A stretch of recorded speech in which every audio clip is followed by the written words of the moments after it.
there is a silence that looks exactly like peace. From the outside, it carries all the right signals. Calm eyes, steady voice. The unhurried quality of someone who seems, by every observable measure, to be completely fine. They respond when spoken to. They show up when needed. They move through rooms and conversations and relationships with a composure so consistent, so apparently effortless, that the people around them rarely think to question what lies beneath it. But beneath it, beneath the composed surface, beneath the steady voice and the calm eyes and the unhurried quality that everyone around them has come to read as evidence of someone who is simply, naturally, fundamentally okay, there is something else entirely. There is a pain so precisely managed, so structurally contained, so expertly hidden behind the architecture of a silence that has been refined over years into something that functions almost indistinguishably from genuine peace, that the people closest to them will spend the entire length of their relationship never once suspecting it exists. And the person carrying it will let them believe that. Not out of deception, not out of pride, not out of any of the simple explanations that people reach for when they eventually, usually too late, usually in the aftermath of something that has already broken, discover that the person they thought was fine was never fine, that the silence they read as peace was never peace, that what they were looking at the entire time was the most sophisticated act of emotional self-concealment that most human beings are capable of producing. They will let them believe it because that is simply what they do. Because the alternative, the exposure of what lies beneath the silence, the vulnerability of allowing the pain to be visible, the risk of becoming, in someone else's perception, a burden rather than a presence, is something that the architecture of who they are will not permit.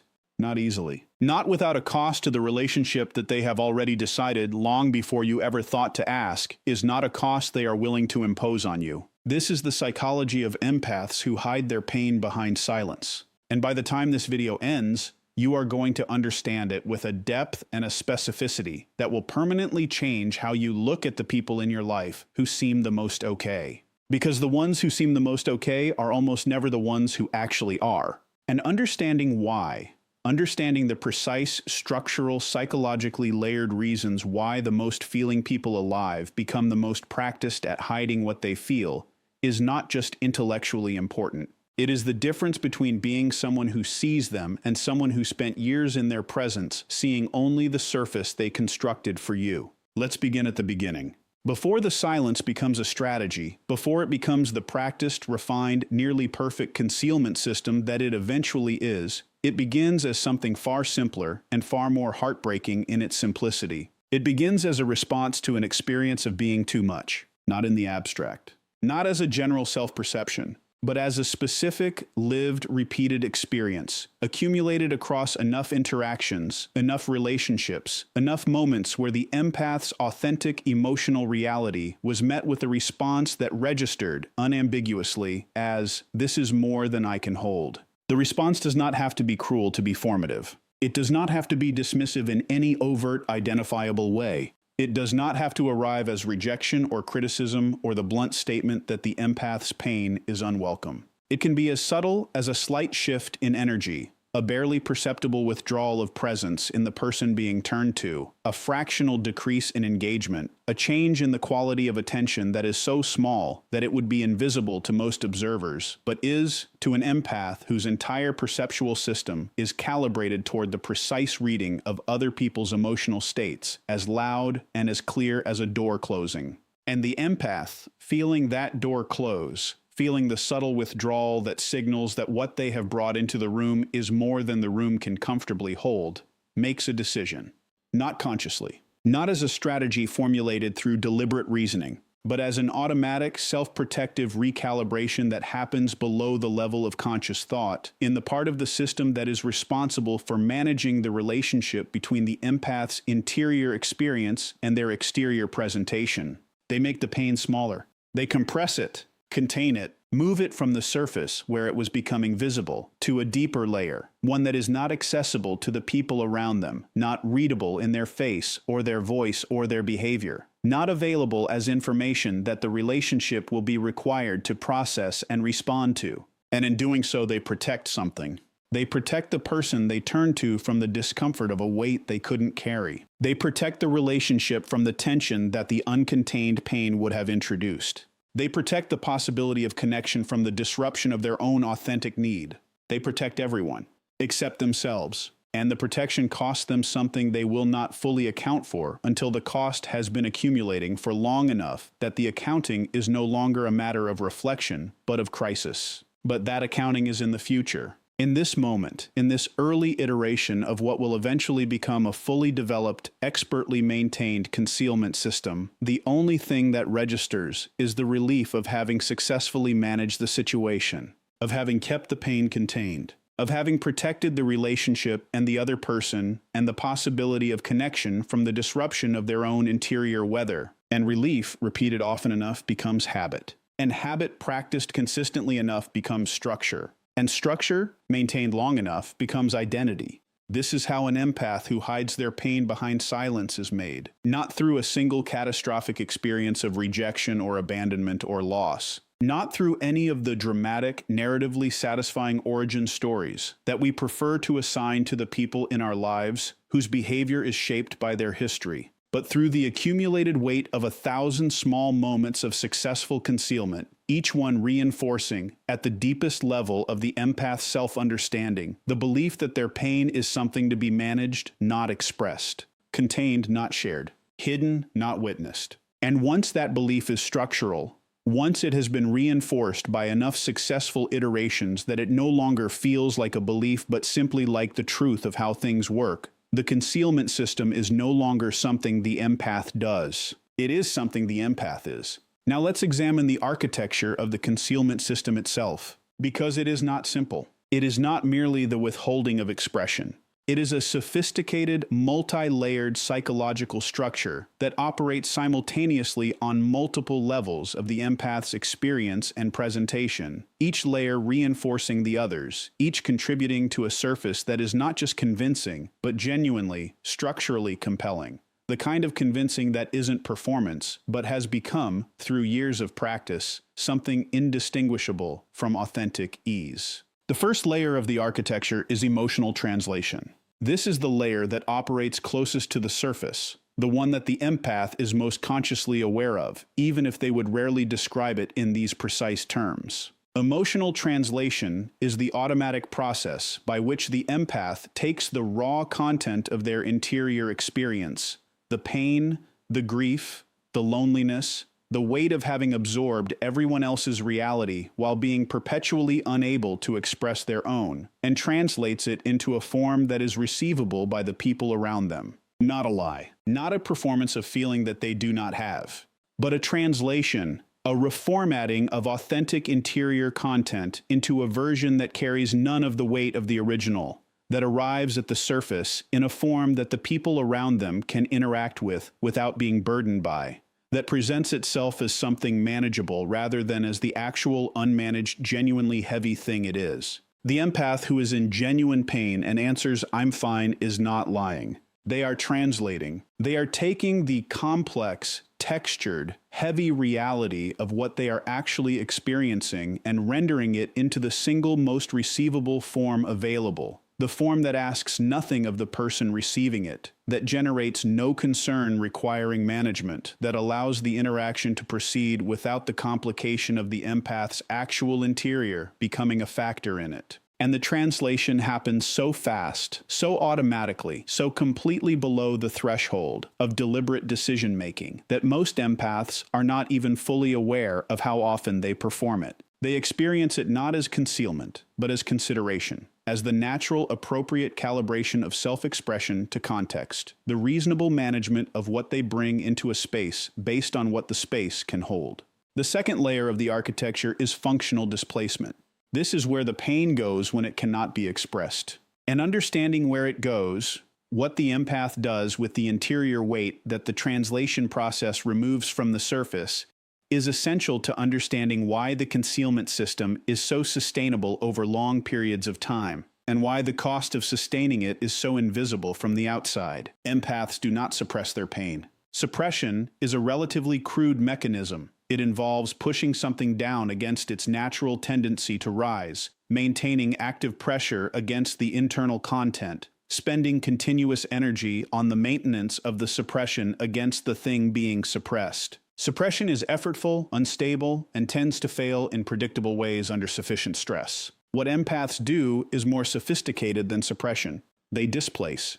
They take the interior weight that cannot be expressed and redirect it, channel it into something external, something productive, something that gives it a legitimate outlet that is not vulnerable to the social costs of direct expression.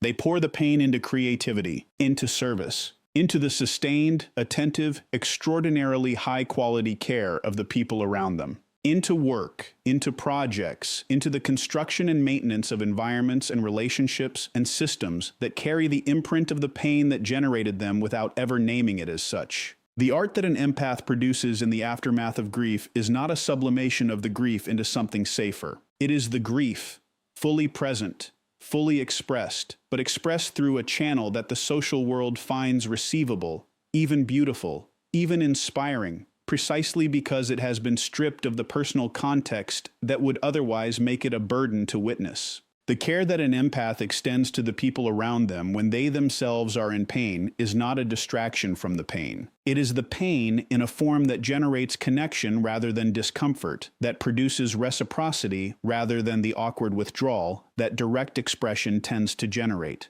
This is functional displacement, and it is the mechanism that makes the concealment system sustainable for as long as it is sustained, because it gives the interior weight somewhere to go that is not just tolerable, but actively generative, somewhere that transforms the pain into output that the empath and the people around them can experience as valuable, as meaningful, as evidence of the empath's extraordinary capacity, rather than of their equally extraordinary need.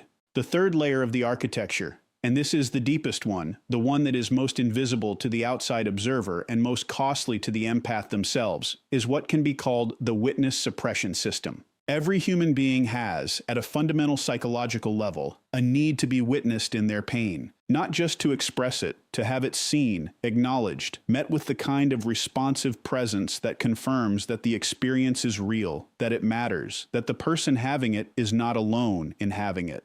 This need is not a weakness. It is a structural feature of human psychology, as fundamental as the need for physical safety or relational belonging, and its consistent satisfaction is one of the primary determinants of long-term psychological well-being. Empaths have this need. Often, because of the depth and intensity of their emotional experience, they have it more acutely than most people, and their concealment system requires them to leave it unmet, consistently, systematically, across the full length of every relationship in which the concealment system is active, which is to say, in most cases, across the full length of most of their relationships. The witness suppression system is the internal mechanism by which the empath overrides the need to be witnessed, the mechanism that activates whenever the need rises toward the surface and redirects it, through a combination of rationalization and compassionate self-denial, back into the interior space where it remains unmet.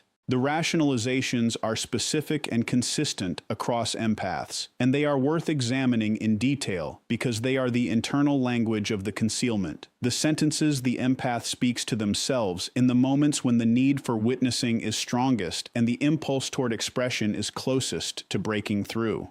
They have enough going on. This is the most common one, and it is not, strictly speaking, wrong. The people in the empath's life do often have things going on. But the rationalization converts a sometimes accurate observation about the other person's current capacity into a permanent deferral of the empath's own need.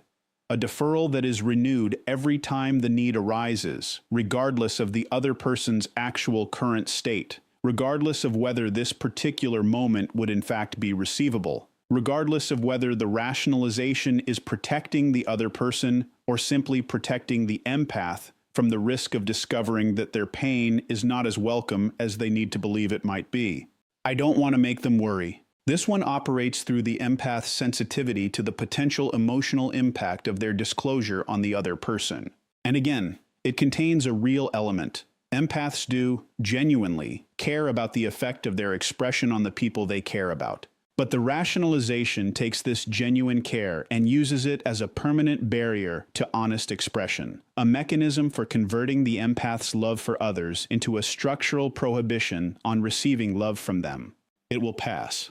This is the rationalization that most directly engages with the temporal dimension of the pain, the belief, renewed each time the pain is acute, that the current intensity is temporary and therefore does not require the relational risk of direct expression. And sometimes it is true. The intensity does pass. But the pain beneath the intensity, the deeper, more structural pain that is not episodic but chronic, not temporary but sediment, does not pass. It accumulates, layer by layer, deferred expression by deferred expression, rationalized withdrawal by rationalized withdrawal, into a weight that the temporal frame of "it will pass" was never designed to address. Together, these rationalizations form the internal language of the witness suppression system, the sentences that the empath speaks to themselves in the moments of greatest need to maintain the concealment that the rest of the architecture has made possible.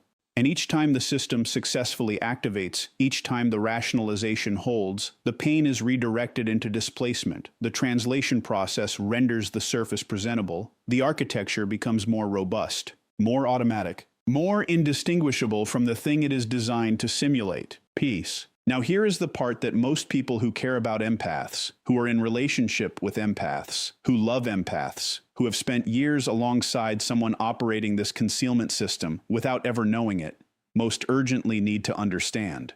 The concealment is not a wall. It is a test that the empath does not know they are administering. At the deepest level of the architecture, beneath the emotional translation, beneath the functional displacement, beneath the witness suppression system and its rationalizations, there is a quieter, more vulnerable process running. A process that is not about protection or containment or the management of other people's emotional comfort, but about something simpler and more urgent than any of those things. The empath is watching, not consciously, not with any deliberate strategy or designed intention, but with the involuntary, hyper-attuned attention that is simply how their perceptual system works. They are watching the people around them for evidence that the witnessing they have denied themselves is something those people would be capable of providing if the pain were made visible. They are watching for the quality of presence that would make expression feel safe. They are watching for the small behavioral signals, not grand gestures, not explicit invitations, not the direct "you can tell me anything" statement that is easy to make and almost entirely meaningless as evidence of actual capacity, but the quiet, consistent behavioral evidence of a person whose attention is genuinely available, whose presence is genuinely spacious, whose engagement with the empath's reality is genuinely oriented toward understanding rather than toward the management of their own comfort. They are watching for someone who notices without being told, not because they require mind reading, but because the person who notices, who catches the slight change in quality behind the "I'm fine," who recognizes the specific texture of the calm that is too consistent to be entirely authentic, who creates, through the quality of their presence and attention, a space that feels genuinely safe enough to risk the exposure of the concealed interior. That person is demonstrating something that no amount of explicit verbal invitation can demonstrate. They are demonstrating the capacity to hold what the empath has been holding alone. And the empath, who has been deciding across every relationship they have entered that the people in it are not capable of that holding, deciding it not through judgment, but through the accumulated evidence of 1,000 small moments where the pain was redirected because the room couldn't hold it, is searching, quietly and without announcement, for evidence that this assessment might be wrong. For evidence that there is someone in the world who would not be diminished by the weight of what has been carried alone, who would not require the pain to be translated into something more receivable before they could sit with it, who would not, consciously or unconsciously, make the empath responsible for managing the emotional impact of their own pain on the person they are turning to for support. This is the search beneath the silence. And it is the most important thing to understand about empaths who hide their pain, because it means that the silence is not indifference. It is not resignation. It is not the settled acceptance of someone who has decided that being witnessed is not something they need or deserve or will ever allow themselves to seek. It is the sustained, patient, quietly desperate attention of someone who is still after everything, still looking, still hoping that someone in the room is paying close enough attention to see past the translation, still holding, beneath the architecture of the concealment system, the most human thing there is, the need to be known, not managed, not admired for their composure, not appreciated for their extraordinary capacity to keep showing up and giving and holding without apparent cost, known, in the full, unmanaged, unfiltered reality of what their experience actually is. The pain alongside the strength, the exhaustion alongside the attunement, the need alongside the extraordinary capacity to meet everyone else's need before their own. That is what lives behind the silence. And understanding that, truly, structurally, psychologically understanding it, changes what it means to be in relationship with an empath. It means that the most important thing you can ever offer someone whose silence looks like peace is not a grand gesture, not an explicit invitation, not the careful and well-intentioned statement that you are there for them whenever they are ready. It is something far simpler, far quieter, and far more difficult to produce without genuine attunement. It is the quality of presence that makes the silence feel less necessary, not by demanding expression, not by pressing for disclosure or creating the social expectation of vulnerability that the empath will, inevitably, translate into yet another need they are responsible for meeting. But by bringing to the relationship the kind of steady, genuinely curious, consistently available quality of attention that slowly, over time, begins to register to the empath's hyper-attuned perceptual system as something different from what they have learned to expect, as safe, as spacious enough for the real thing, as capable of holding the weight without requiring the weight to be translated first. That is not a skill that is learned quickly. It is not a posture that can be performed convincingly enough to fool a system that has been calibrated across years of experience to detect exactly the difference between genuine capacity and its simulation. But it is the only thing that reaches the empath behind the silence. The only thing that renders the concealment system temporarily unnecessary. The only thing that makes the most feeling person in the room feel, perhaps for the first time in longer than they can remember, that they do not have to translate themselves to be received. That they can simply be the full, unmanaged, unfiltered weight of what they are, and that the room can hold it.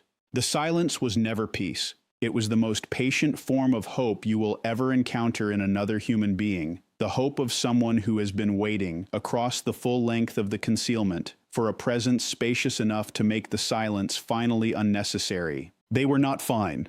They were waiting to find out if you were the person who could make being fine unnecessary. And that question, the quietest, heaviest, most important question an empath will ever ask, was never spoken aloud. It was always asked in the silence. And it is still waiting, in every empath you have ever known, for an answer given not in words, but in the quality of how you choose to show up. Not perfectly, not with all the right things to say, but with enough presence, enough genuine, sustained, non-performative attentiveness to make the question feel, finally, like one that is safe to ask out loud. That is what lives behind the silence. And now you know it. The only question that remains is what you choose to do with the knowing.